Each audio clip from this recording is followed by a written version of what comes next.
Once upon a time in a prosperous kingdom, there lived a wise and noble king. The king had many ministers, each one loyal, clever, and trustworthy.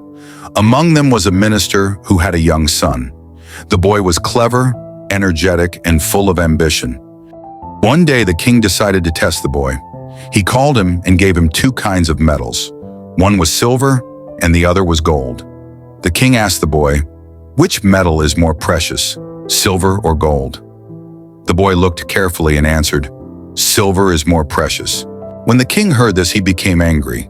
He called the minister and said, "Your son is lazy and foolish. How can he not even recognize that gold is more valuable than silver?" The minister was surprised and disappointed, but he said nothing. He wanted to understand why his son had answered in such a way.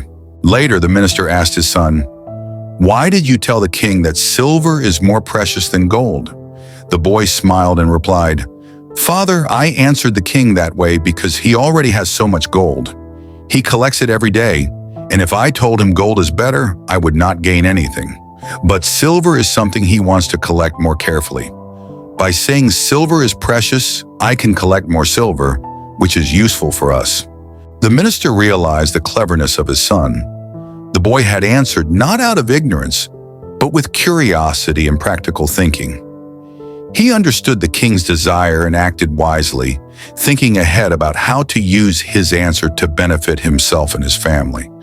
From that day, the minister's son became known for his intelligence and clever thinking, and the king eventually recognized his wisdom. The story teaches us that intelligence and wisdom are not only about knowing what is generally considered valuable, but also about understanding circumstances and thinking carefully before speaking. The boy had shown that curiosity, observation, and clever thinking are sometimes more important than simply knowing the right answer.